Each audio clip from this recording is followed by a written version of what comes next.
Hello everyone, welcome back to my channel. I hope you're all doing well and excited to learn something new today. If you're someone who wants to speak English fluently, confidently, and naturally, then this lesson is for you.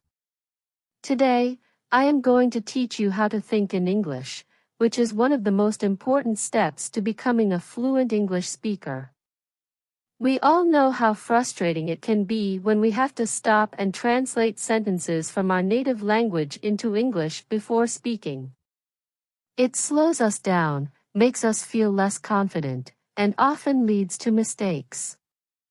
Wouldn't it be amazing if you could skip that translation process and just think in English from the start? Well, I'm here to tell you that it's possible.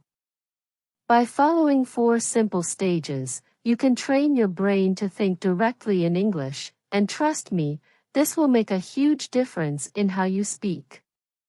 Before we start, don't forget to subscribe to my channel if you haven't already.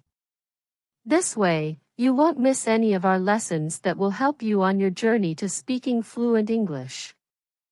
Now, let's get into today's lesson, how to think in English. Stage 1, think in verbs, the power of action words. The first stage of learning to think in English is to focus on verbs. Verbs are the action words in a sentence. They describe what's happening. Why do we start with verbs?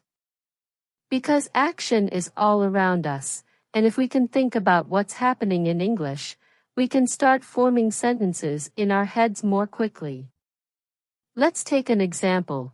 Imagine you are walking through New York City, specifically in Central Park.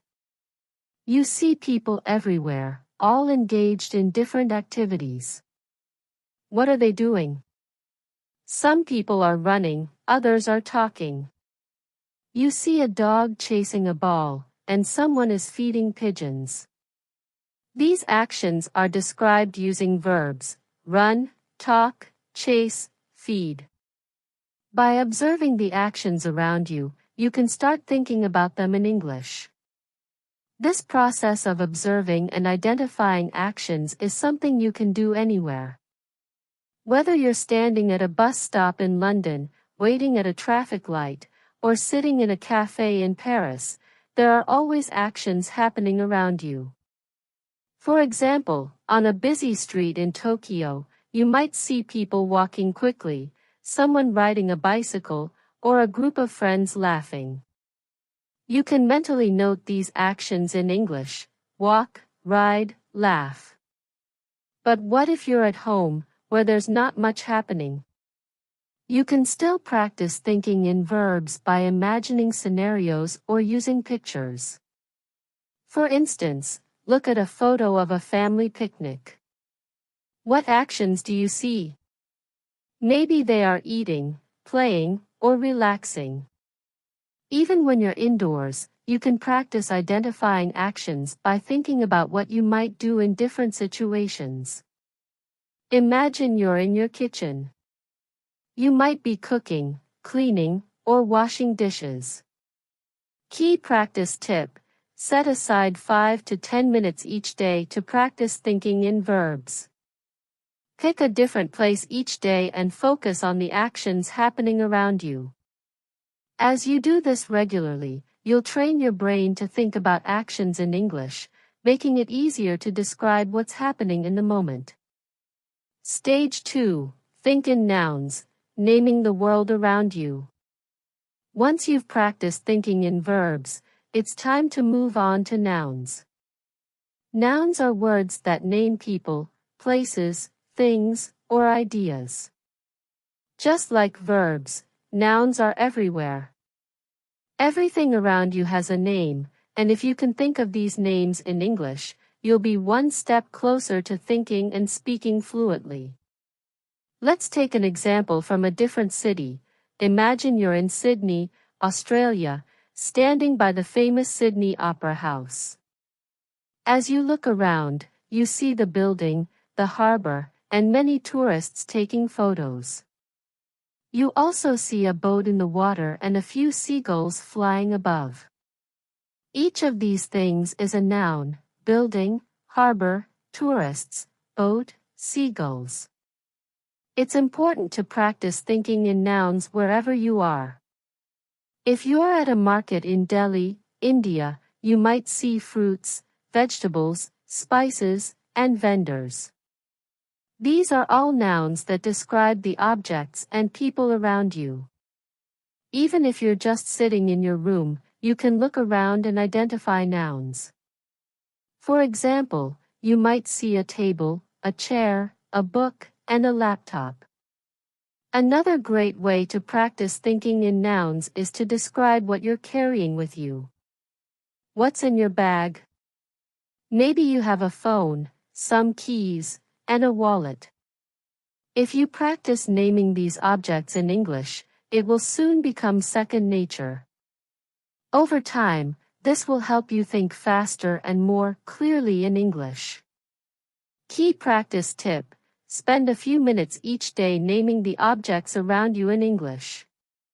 Whether you're outside, at home, or even traveling, challenge yourself to identify everything in English. For instance, if you're visiting Barcelona, Spain, look around and name things like buildings, bicycles, cafes, and tourists. The more you practice this, the more your brain will automatically think in English. Stage 3. Think in sentences, connecting verbs and nouns. Once you're comfortable thinking in verbs and nouns, it's time to move on to the next step: thinking in sentences. This is where you start putting verbs and nouns together to describe what's happening around you in full sentences. At this stage, it's important to start simple. Don't worry about making long, complicated sentences. Just focus on creating short, clear sentences that describe what you see. For example, if you're in Cape Town, South Africa, looking at Table Mountain, you might say, "The tourists are climbing the mountain. The sun is shining. The wind is blowing." These are simple, but they allow you to practice thinking in complete sentences. Now, let's imagine you're in Toronto, Canada, sitting in a park. What's happening around you? You could describe the scene like this. A family is having a picnic. The children are playing with a ball. The birds are flying in the sky. These sentences are short, but they effectively describe what's happening around you. As you become more comfortable, you can start making your sentences longer. For example, if you're in Berlin, Germany, walking near the Brandenburg Gate, you might say, "A group of tourists is taking pictures of the monument. Some of them are listening to their tour guide, while others are checking their maps." This sentence combines multiple verbs and nouns, giving a fuller description of the scene. The goal here is to get used to thinking in sentences instead of just words. This will help you when you're speaking, as you won't have to stop and think about each individual word. Your brain will automatically form sentences in English. Key practice tip: every day, take 10 to 15 minutes to describe your surroundings in sentences. Whether you're at home, in the office, or walking through a new city, try to form complete sentences in your head that describe what's happening. If you're in a cafe in Rome, Italy, you might say, "The waiter is serving coffee. Two friends are chatting at the next table. A couple is reading a menu." This practice will make thinking in English much more natural. Stage 4. Think in paragraphs, bringing it all together.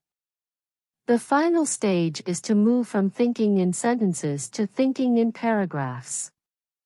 This means describing everything around you in more detail, telling a full story, or creating a more vivid picture of the scene.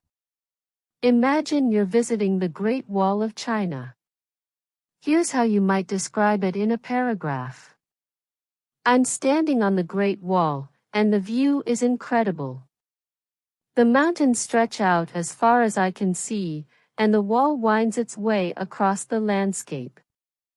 There are tourists all around me, taking pictures and walking along the wall. I can hear people speaking in different languages, and there's a cool breeze blowing through the air. The steps are steep, and the stone is worn from centuries of use.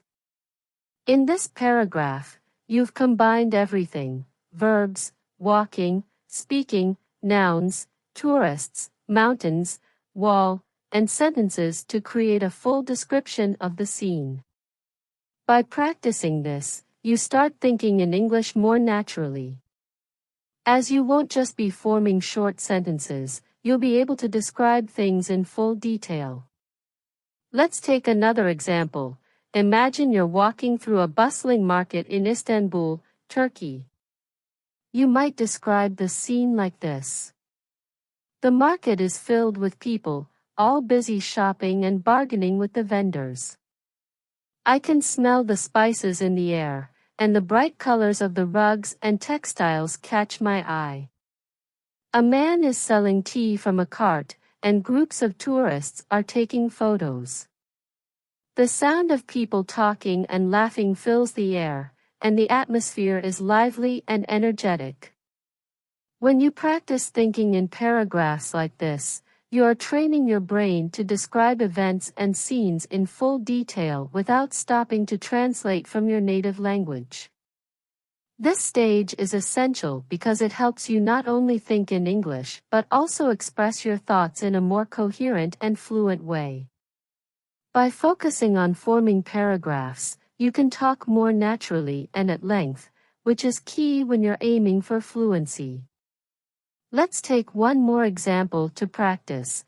Imagine you're sitting in a cozy cafe in Amsterdam, Netherlands.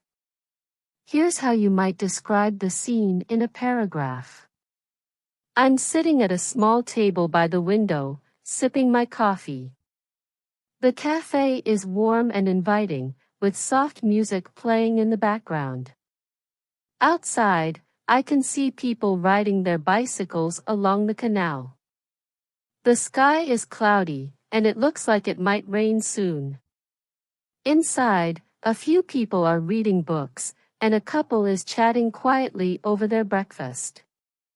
The smell of freshly baked bread fills the air, and the atmosphere is calm and peaceful. In this paragraph, you've combined all the elements, verbs, nouns, and sentences, to create a vivid picture of the scene. This is the final stage of thinking in English, where you can describe situations in detail just as you would in your native language. Take a few minutes to describe your day in a paragraph. Start from the moment you woke up and think about everything that happened. What did you do? Where did you go? Who did you meet? Try to describe it all in English. For example, today was a busy day. I woke up early and went for a walk in the park. The weather was nice, and I saw a lot of people exercising. After that, I had breakfast at a small cafe. I ordered a cappuccino and a croissant. Later, I went to work and had a meeting with my team. We discussed our new project, and everyone had great ideas. In the evening, I met a friend for dinner at a restaurant. We had a great time catching up and talking about our week. This type of daily practice will not only help you think in English but also improve your ability to recall and describe events in detail. Putting it all together, achieving fluency through practice. By now, you should have a clear understanding of the 4 stages of thinking in English.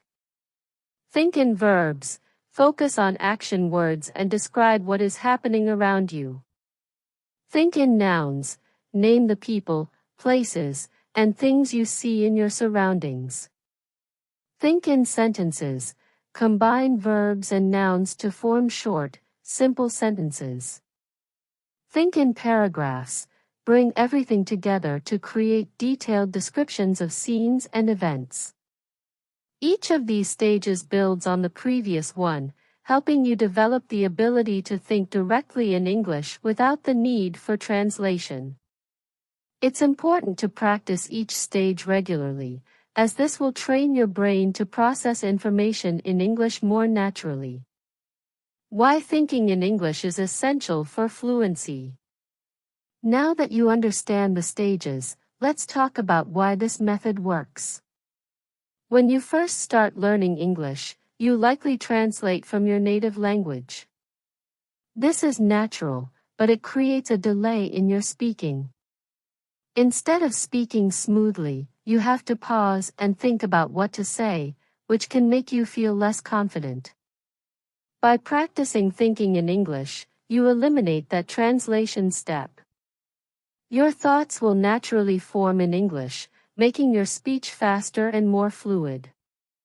When you can think in English, you'll also find it easier to have conversations, express your ideas, and respond quickly in discussions. For example, imagine you're at a job interview in London, and the interviewer asks you to describe a challenging situation you faced at work. If you're thinking in your native language, you might need a moment to translate your thoughts into English.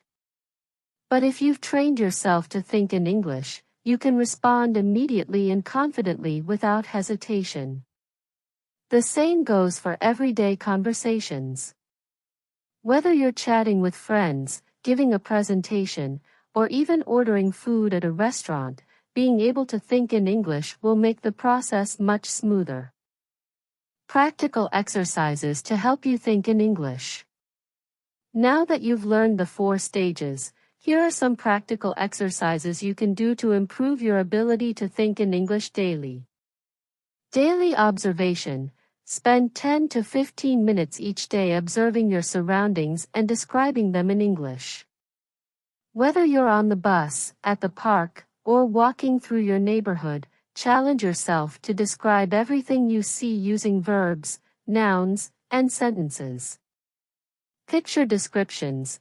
Find a photo from a magazine, website, or your own photo album. Look at the picture closely and describe everything you see in English. For example, if you're looking at a picture of a beach, you could say, "The sand is white, and the water is crystal clear.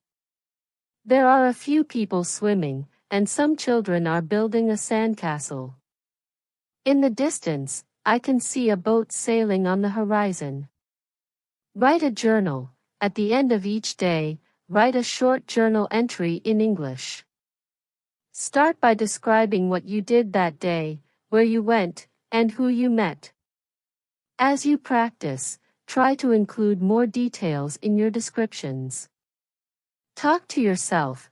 If you don't have anyone to practice speaking English with, you can practice by talking to yourself. Pick a topic and try to talk about it for a few minutes. For example, you could describe your favorite movie, explain how to make your favorite dish, or talk about your plans for the weekend. Set language challenges. Challenge yourself to think in English for short periods throughout the day. For example, set a timer for 5 minutes and commit to thinking only in English during that time. Gradually increase the time as you become more comfortable. Final thoughts. The road to fluency. Learning to think in English is a journey, and it requires patience and practice. The more you engage with the language, the more natural it will feel to think, speak, and express yourself in English. By following the 4 stages, verbs, nouns, sentences, and paragraphs, you'll build a strong foundation for fluency. Remember, the key to success is consistency. Practice every day, even if it's just for a few minutes, and you'll see improvement over time. It's normal to make mistakes along the way, but don't let that discourage you. Every mistake is an opportunity to learn and grow. So, Are you ready to take the next step on your English learning journey? Start practicing today, and soon you'll be thinking in English like a native speaker. Thank you for joining me in today's lesson on my channel. Don't forget to like this video, subscribe to our channel, and hit the notification bell so you won't miss any of our upcoming lessons. Keep practicing, stay curious, and I'll see you in the next lesson.